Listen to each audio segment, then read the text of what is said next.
എല്ലാവർക്കും നമസ്കാരം. ഒട്ടും സന്തോഷം പകരാത്ത ഒരു കാര്യമാണ് എനിക്കിപ്പോൾ നിങ്ങളോട് പറയാനുള്ളത്. എല്ലാവരും ശ്രദ്ധിച്ച് കേൾക്കണം. ഒരു ഒരു കുടുംബത്തിനെ സഹായിക്കാനുള്ള ഒരു അവസ്ഥ നമ്മൾ തീർച്ചയായിട്ടും കൈ വെടിയാൻ പാടില്ലാത്തൊരവസ്ഥയാണ്. ഞാൻ ആ കഥ ചെറുതായിട്ടൊന്ന് പറയാം. നിലവിൽ കോലഞ്ചേരി മെഡിക്കൽ കോളേജിലുണ്ട്. ആളുകളുടെ പേര്, അഡ്രസ്സ് ഒന്നും ദയവായിട്ട് ഇനി ആരെങ്കിലും ഇതിനകത്ത് പരസ്യമായിട്ട് കമൻറ്റ് ചെയ്യരുത്. അറിയാവുന്നവരുണ്ടെങ്കിൽ മിണ്ടാതിരിക്കുക. ഇല്ലെങ്കിൽ എൻ്റെ നമ്പറിലേക്ക് ബന്ധപ്പെട്ടാൽ അവരെ സഹായിക്കാൻ താല്പര്യമുണ്ടെങ്കിൽ ഞാൻ അവരുടെ നമ്പർ തരാം, ഗൂഗിൾ പേ നമ്പർ തരാം, അവരെ സഹായിക്കുക. ഞാൻ പറയാം, ഇടുക്കി ജില്ലയിൽ തന്നെ ഉള്ള ഒരു കുടുംബം, ഒരു ചെറിയ കുടുംബം, 3 കുട്ടികളും അപ്പനും അമ്മയും അടങ്ങുന്ന ഒരു കുടുംബം. അതിനകത്ത് ഈ ഭർത്താവ് കൂലിപ്പണി ചെയ്തുകൊണ്ടിരിക്കുന്നു. കൂലിപ്പണി ചെയ്താണ് അവർ കുടുംബജീവിതം പുലർത്തുന്നത്. ഭാര്യ ഒരു 10-12 വർഷമായിട്ട് ചെറിയ മാനസിക രോഗത്തിന്, അത്ര വലിയ രോഗമൊന്നുമില്ല, ചെറിയൊരു ആത്മഹത്യാ പ്രവണത പോലൊരു അസുഖം. അപ്പോൾ അതിനെ നോക്കാൻ ഒരാൾ വേണം. അങ്ങനെ നിൽക്കുന്ന അവസ്ഥയിൽ ഇവരുടെ രണ്ടാമത്തെ കുട്ടി ഒരു പെൺകുട്ടിയാണ്. ഈ പെൺകുട്ടി കുറേ അസ്വാഭാവികമായ കാര്യങ്ങൾ ചെയ്യുന്നു. സ്കൂളിൽ ഒരു ദിവസം ബോധം കെട്ട് വീഴുന്നു.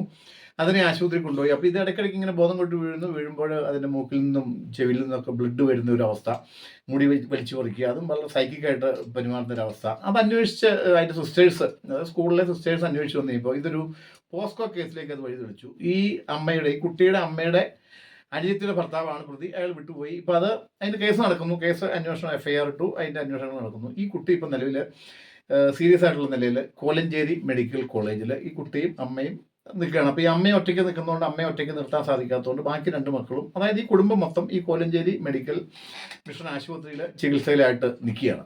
അപ്പോൾ എന്നെ കുറച്ച് മുമ്പ് വിളിക്കുമ്പോൾ, വേറെ പത്രമായിട്ട് ബന്ധപ്പെട്ടാണ് എന്നെ വിളിച്ചത്. എന്നെ വിളിക്കുമ്പോൾ ഇദ്ദേഹം പറഞ്ഞത് 500 രൂപ ഒരു സിസ്റ്റർ അയച്ചു തന്നിട്ടാണ് ഞങ്ങൾ 1000 രൂപ നാട്ടിൽ നിന്ന് കടവും കൂടെ വാങ്ങിച്ചിട്ടാണ് ഇവിടെ ആശുപത്രിയിൽ എത്തിയത്.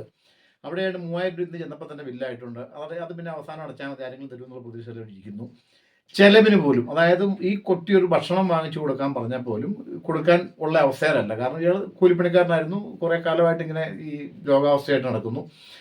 അപ്പോൾ ഇത് നാട്ടിൽ ഈ കാര്യങ്ങൾ പറഞ്ഞ്, പ്രത്യേകിച്ച് നമുക്കറിയാം, നമ്മുടെ നാട്ടുകാർ, ഞാൻ ഉൾപ്പെടെയുള്ള മലയാളികൾ, നമ്മൾ ഭയങ്കര സഹാനുഭൂതിയുള്ളവരും സഹായിക്കാൻ സന്മനസ്സുള്ളവരുമാണെങ്കിലും മറ്റുള്ളവൻ്റെ ഒരു വേദന വരുമ്പോൾ അത് അറിയാനുള്ള ആകാംക്ഷ നമുക്ക് കൂടില്ല. അതാരാണ്, എങ്ങനെയാണ്, എവിടെയാണ് ഇത്, പിന്നെ ആ കഥകൾ ഇങ്ങനെ മെഞ്ഞുകൊണ്ടിരിക്കുക. അപ്പം നാട്ടിൽ ഇങ്ങനെയുള്ള കാര്യങ്ങൾ പറഞ്ഞ് പൈസ വാങ്ങിക്കാനും ഒക്കെ ഉള്ളൊരു ബുദ്ധിമുട്ട് അദ്ദേഹത്തിനുണ്ട്. അപ്പം നമ്മൾ കഴിയുന്ന ആരെങ്കിലും കുറച്ച് പൈസ, ഇപ്പം തൽക്കാലം സാമ്പത്തിക സഹായമാണ് അവർ ഉദ്ദേശിക്കുന്നത്, പൈസ അവരെ കൊടുത്ത് സഹായിക്കാനുണ്ടെങ്കിൽ അവർ ഭക്ഷണം കഴിക്കുകയും ആശുപത്രിയിൽ നിന്ന് ഇറങ്ങിപ്പോകാനുള്ള സംവിധാനവും അവർക്കുണ്ടാകും. അതിന് ആർക്കെങ്കിലും സഹായിക്കാൻ താല്പര്യമുള്ളവർ ഉണ്ടെങ്കിൽ ഞാൻ എൻ്റെ ഫോൺ നമ്പർ ഇതിനകത്ത് കൊടുക്കാം. എന്നെ വിളിച്ചാൽ, ഇല്ലെങ്കിൽ എൻ്റെ 2 നമ്പറിലും വാട്സാപ്പ് ഉള്ളതാണ്, അതിനകത്ത് മെസ്സേജ് ഇട്ടാൽ ഞാൻ ഈ പറയുന്ന ആളുടെ നമ്പർ തരാം. നിങ്ങൾക്ക് വിളിച്ച് ചോദിച്ചിട്ട് നേരിട്ട് അദ്ദേഹത്തെ സഹായിക്കുന്നതിൽ ചെയ്യുക. എന്തായാലും എത്രയും പെട്ടെന്ന് വേണമെന്നൊരു അഭ്യർത്ഥന എനിക്കുണ്ട്. കാരണം നമുക്ക് ആർക്കും ഇങ്ങനെയുള്ള അവസ്ഥകൾ വരാതിരിക്കട്ടെ, ഇത്ര നരാധമന്മാർ ലോകത്തുണ്ടാകാതെ ഇരിക്കട്ടെ. 10 വയസ്സായ കുട്ടിക്ക് ഇപ്പോൾ ഉള്ളൂ. ഇപ്പോൾ ഈ ആശുപത്രിയിൽ പോസ്കോ കേസിൽ പെട്ട ആശുപത്രി കിടക്കുന്ന ഈ പിച്ചമ്പേ പറഞ്ഞ് കിടക്കുന്ന കുട്ടിക്ക് 10 വയസ്സേ ഉള്ളൂ. 2 വർഷം മുമ്പാണ് ഇതിനെ പീഡിപ്പിച്ചതെന്ന് ഓർക്കണം. എന്നിട്ട് ഈ അമ്മയുടെ അനിയത്തി എന്ന് പറയുന്നത്, അതായത് പുതുസ്ഥാനീയൻ നടക്കുന്ന അവസ്ഥയിൽ ഈ കേസുമായിട്ട് മുമ്പോട്ട് പോയി കഴിഞ്ഞിട്ടാണ് അദ്ദേഹം ഇപ്പോൾ ഒളിവിൽ പോകുന്നത്. അപ്പോൾ എന്തായാലും കഴിയുന്നത്ര ആളുകൾ ഇപ്പോൾ ഇവരെ സഹായിക്കണം എന്ന് ഞാൻ അഭ്യർത്ഥിക്കുകയാണ്. അതിന് എൻ്റെ ഫോൺ നമ്പർ ഞാൻ തരുന്നു. ഞാൻ പറഞ്ഞ പോലെ തന്നെ ഇതിനകത്തിടാം.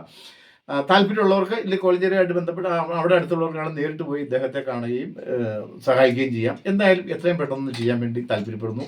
പൈസയുള്ളവർ എന്നെ വിളിച്ചാൽ ഞാൻ ഇദ്ദേഹത്തിൻ്റെ നമ്പർ തരാം. അവരുമായിട്ട് നേരിട്ട് ഇടപാട് നടത്താവുന്നതാണ്. നന്ദി, നമസ്കാരം.